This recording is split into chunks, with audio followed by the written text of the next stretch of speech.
जी, अस्सलाम वालेकुम दोस्तों, कैसे हैं आप? दोस्तों, मुझे solar system with net metering लगवाए हुए 1 साल हो गया है। तो मैंने सोचा आप लोगों के साथ 1 साल का एक्सपीरियंस शेयर करूं। उसके अलावा नेट मीटरिंग क्या होती है, हमने कौन-सा सिस्टम लगवाना है, 10 किलोवाट सिस्टम पे टोटल कितना खर्चा आएगा, क्या हमें नेट मीटरिंग करवानी चाहिए या नहीं करवानी चाहिए, इससे बिजली के बिल में फ़र्क आता है या हमें खुद बाद में पे करने पड़ते हैं बिजली के बिल के लिए। इन सारे सवालों के जवाबात मैं इस वीडियो में प्रैक्टिकली आपको दिखाऊंगा। 1 साल का एक्सपीरियंस करने के बाद जब मुझे आइडिया हो गया कि सारी चीज़ें किस तरफ जा रही हैं, तो मैं अपना एक्सपीरियंस आप लोगों के साथ शेयर करता हूँ। सबसे पहले नेट मीटरिंग क्या होती है? नेट मीटरिंग ये होती है कि हम सोलर लगवाते हैं, जो हमारे एक्स्ट्रा यूनिट्स होते हैं वो हम वापडा को देते हैं और जब हमें ज़रूरत पड़ती है वही वो यूनिट हम वापडा से वापस ले लेते हैं। तो कुछ लोग कहते हैं नेट मीटरिंग करवानी चाहिए, कुछ लोग कहते हैं नहीं करवानी चाहिए। तो मेरी जो रिकमेंडेशन है वो आपको मैं बताता हूँ कि मैंने कितना बिल सेव किया, उसके अकॉर्डिंग आपको नेट मीटरिंग लाज़मी करवानी चाहिए। अब जो मुझे 10 किलोवाट सिस्टम पे जो कॉस्ट आई है वो आई है 7.5 लाख। 7.5 लाख कैसे आई है? मैंने 15 प्लेट्स लगाई हुई हैं 2,70,000 की, तकरीबन 18 से 19,000 की प्लेट आजकल आ रही है।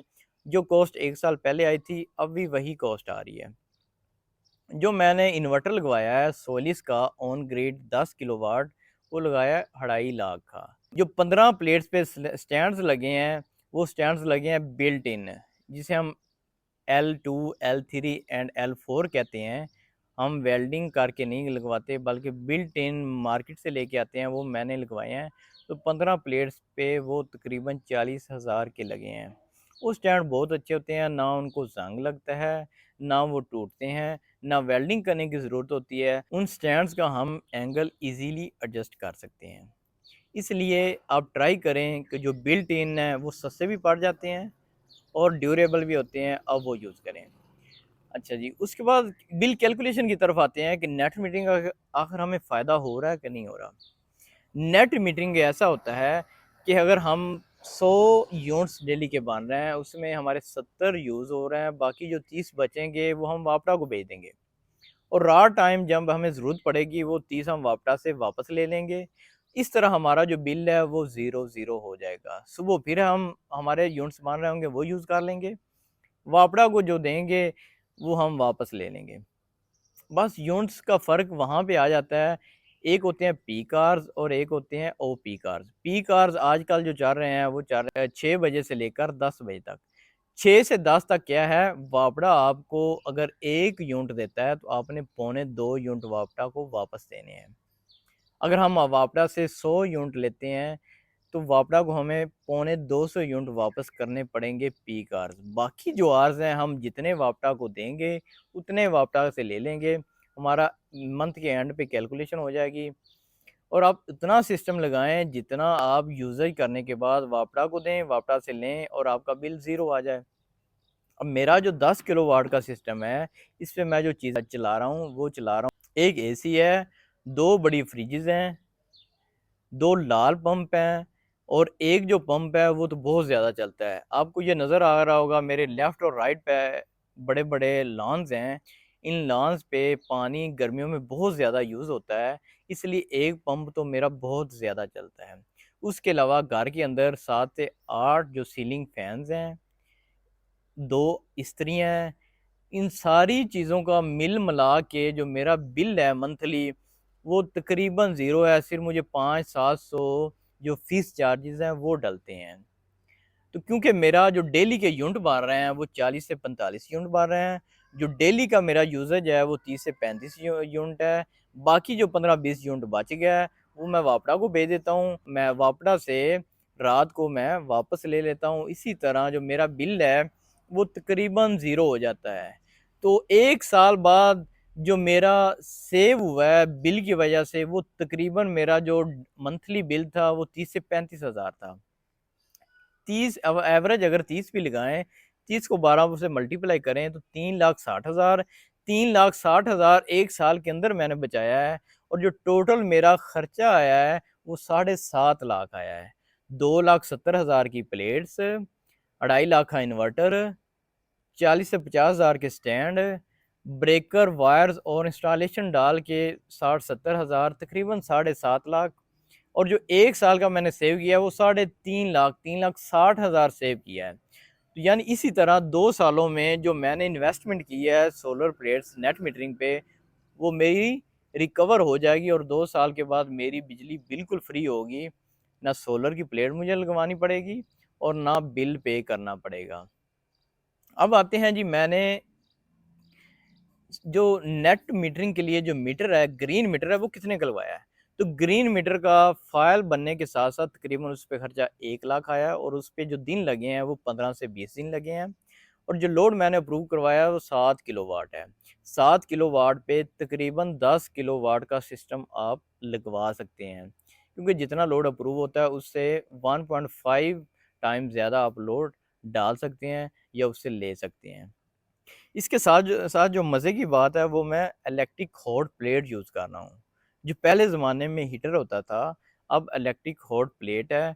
उस प्लेट पे टेम्परेचर हम सेट कर सकते हैं, उस पे रोटी पका सकते हैं, उस पे सालन बना सकते हैं, उस पे चाय बना सकते हैं। तो आपका क्विकली सारी चीज़ें रेडी हो जाती हैं, क्योंकि आपको पता है आजकल गैस की लोड शेडिंग बहुत है और गैस के बिल भी ज़्यादा आ जाते हैं। तो मैं जो गैस कम होने की वजह से यहाँ से भी प्रॉफ़िट हासिल कर रहा हूँ, गैस का बिल भी मैं कम कर रहा हूँ। तो नेट मीटरिंग का दोहरा फ़ायदा है, एक तो आप बिजली बचा रहे होते हैं, बिजली का बिल बचा रहे होते हैं और साथ में आप गैस के जो एक्स्ट्रा चार्जेस आप पे कर रहे होते हैं, उनकी भी बचत हो जाती है। तो नेट मीटरिंग के लिए जो मैंने इन्वर्टर लगवाया है, वो मैंने लगवाया सोइलिस का 10 किलोवाट का ऑन ग्रिड। मार्केट में जो अच्छे-अच्छे ब्रांड हैं, वो 4-5 हैं, हवावे, सोइलिस, ग्रोवाट, इन्वरेक्स। उन सारों में जो रीज़नेबल मुझे लगा, प्राइस में भी कम, जिसकी ड्यूरेबिलिटी भी ज़्यादा, उसकी जो वारंटी है वो 5 साल की है और ब्रांड भी इंटरनेशनल है, वो मुझे लगा सोइलिस है। सोइलिस में बहुत सारी खूबियाँ हैं, जब मैंने सर्च किया तो मैंने कहा यही बेस्ट है। इसमें एक खूबी ये है कि इसमें हीट सिंक लगे होते हैं, गर्मी में ये हॉट अप नहीं होता। उसके अलावा अगर बाज़ दिनों में प्रोडक्शन ज़्यादा हो रही होती है, जब प्रोडक्शन ज़्यादा होती है तो जो एम्पेयर हैं प्लेट से वो ज़्यादा आ रहे होते हैं, तो ये शट डाउन नहीं होता, बीप नहीं करता। तो आपको एक ये फ़ायदा है कि ये आवाज़ भी इसकी कम होती है। तो वारंटी ज़्यादा, इंटरनेशनल वारंटी, इसकी एप्लीकेशन जो है वो बहुत ज़बरदस्त चलती है। इन सारी चीज़ों को मैंने ज़हन में रख के जो इन्वर्टर का इंतख़ाब किया, वो मैंने सोइलिस 10 किलोवाट ऑन ग्रिड का किया। जी, जो मैंने प्लेट्स लगवाई हैं, वो मैंने लगवाई हैं Jinko N type bifacial. Bifacial आप ट्राई कीजिए सिंगल फेज़ के बजाय, क्योंकि बाईफिशियल जो प्लेट्स हैं उसकी प्रोडक्शन ज़्यादा होती है, उसकी एफिशिएंसी ज़्यादा होती है। इसलिए कोई भी ब्रांड अच्छा लें, एक क्वालिटी की आप प्लेट्स लें, लेकिन ट्राई करें कि बाईफिशियल प्लेट हो ताकि उसकी प्रोडक्शन ज़्यादा। अब मेरे पास 15 प्लेट्स हैं, लेकिन वो जो यूनिट्स बना रही हैं डेली के 45 से 50 यूनिट्स बना रही हैं। जी, तो मैं इंशाल्लाह सोलर नेट मीटरिंग की एक सीरीज़ स्टार्ट करना जा रहा हूँ। चैनल पे प्ले लिस्ट बना दूँगा, वहाँ पे मैं हर तरह की वीडियो सोलर और नेट मीटरिंग के हवाले से अपलोड करता रहूँगा। आप कमेंट बॉक्स में बताइए आप नेट मीटिंग करवाना चाह रहे हैं, तो मैं आपको गाइड कर देता हूँ। आपका कोई अगर आपने ऑलरेडी नेट मीटिंग करवाई हुई है, कोई इश्यूज़ आ रहे हैं तो आप मेरे साथ शेयर कीजिए और नेक्स्ट वीडियो में मैं ट्राई करूँगा आपको जो 12 मंथ मैंने यूज़ किया है, उसकी कैलकुलेशन करके, बिल की कैलकुलेशन करके आपको एक-एक रुपया जमा माइनस करके बताऊँ कि मैंने 3,60,000 रुपए कैसे सेव किए हैं। जी, तो अगर आप चाहते हैं तो आपको सोलर नेट मीटिंग के हवाले से, किसान के हवाले से, कार्ड के हवाले से, सब्सिडीज़ के हवाले से आपको इस तरह की इन्फॉर्मेटिव प्रैक्टिकली वीडियोज़ मिलती रहें, तो आप मेरे चैनल को सब्सक्राइब कर लें। अगर ऑलरेडी आपने सब्सक्राइब किया हुआ है तो आप वीडियो को लाइक कर दें, शेयर कर दें, ताकि मज़ीद इस तरह की वीडियो मैं आपके लिए बनाता रहूँ। अल्लाह हाफ़िज़।